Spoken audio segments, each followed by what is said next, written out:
Hey otaku fam, welcome back to man tales. आज हम explain करने जा रहे हैं सोलो लेवलिंग चैप्टर 120 और गाइस ये चैप्टर इमोशन और एक्शन दोनों से भरा है। जिन्वू का रेज और बेरू का डोमिनेंस देखने को मिलेगा। तो लास्ट चैप्टर में क्या हुआ था?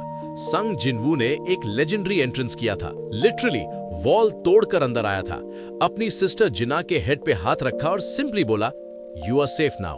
और फिर गुरोक तारू को रेड ब्लेड चीफ्टन को सिर्फ 3 वर्ड्स में डोमिनेट कर दिया, शट अप एंड वेट। अब देखते हैं आगे क्या होता है।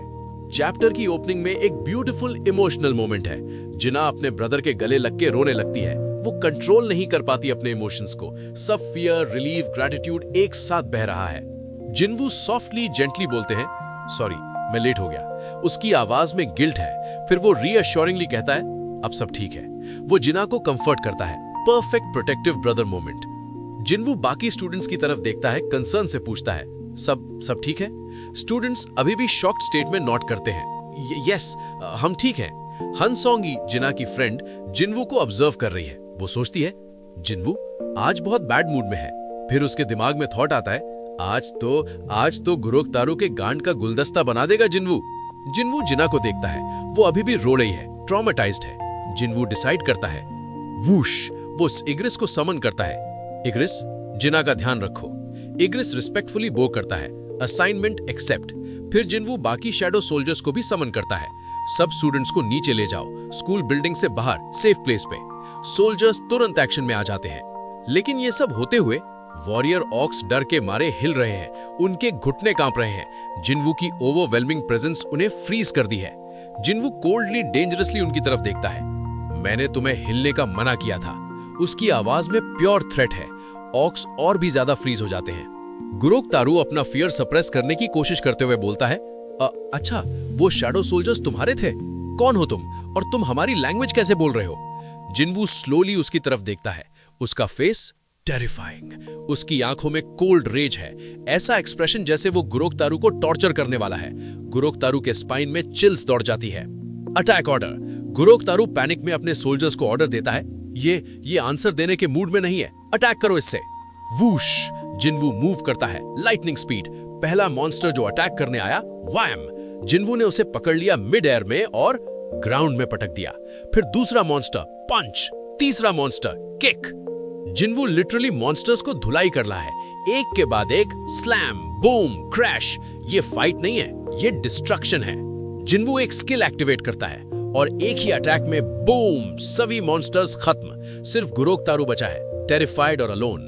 जिन्वू कामली गुरोक तारू की तरफ वॉक करता है। वो अपना डोमिनेटर्स टच स्किल एक्टिवेट करता है, ग्रैब। जिन्वू ने गुरोक तारू का मुंह पकड़ लिया, उसके पूरा फेस अपने हाथ में। गुरोक तारू स्ट्रगल कर रहा है लेकिन बिल्कुल नहीं हिल पा रहा। जिन्वू आजू बाजू देखता है और उसके सामने हॉरर।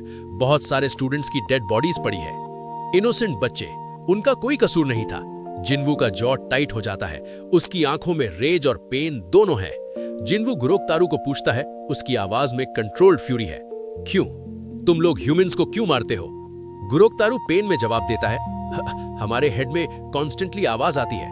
वो गैस्प्स करता है, kill the humans, kill the humans. हम कंट्रोल नहीं कर पाते। जिन्वू नैरो आइज करता है, तुम्हें मुझे देख के ये आवाज नहीं आती? गुरोक तारू रियलाइजेस। गुरोक तारू डेस्परेटली बोलता है, forgive me, forgive me. जिन्वू coldly, answer दो। गुरोक तारू अगेन, फॉरगिव मी प्लीज।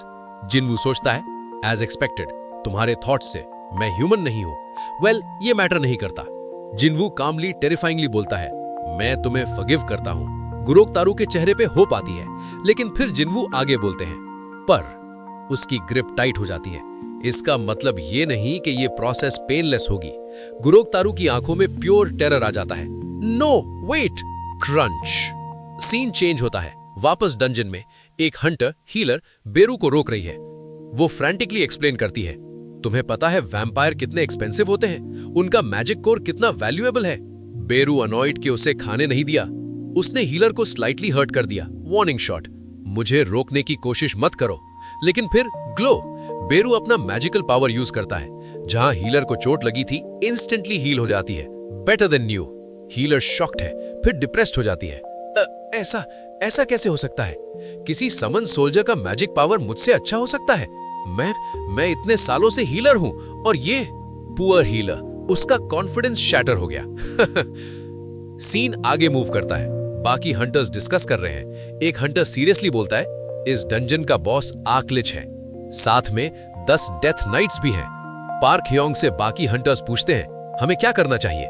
वो लोग रियर से भी आ रहे हैं। ह्योंग सीरियस एक्सप्रेशन के साथ बोलता है, देखो, किसी भी ए रैंक हंटर के लिए आर्कलिच को हराना इम्पॉसिबल है। वो पॉज करता है, लेकिन हमें ट्राई करना होगा। तभी सडनली वूश, बेरू एंटर करता है बॉस रूम में। Hunter shocked. वो आर्कलिच पावरफुल अनडेड मेज कंफ्यूज्ड है। क्यों शैडो आर्मी हम पे अटैक कर रही है? हम दोनों तो अनडेड है, सेम साइड। बेरू मैजेस्टिकली प्राउडली डिक्लेयर करता है, क्योंकि वो अपने विंग स्प्रेड करता है, इंटिमिडेटिंग। हम चोजन है बाय द मोनार्क। उसकी आवाज में प्योर प्राइड है, और तुम नहीं। बूम, और एक्सप्लोजन। आर्कलिच बोलता है, मैं पर्सनली इस बात की रिपोर्ट करूंगा तुम्हारे मास्टर को। तुम बहुत बोलता है।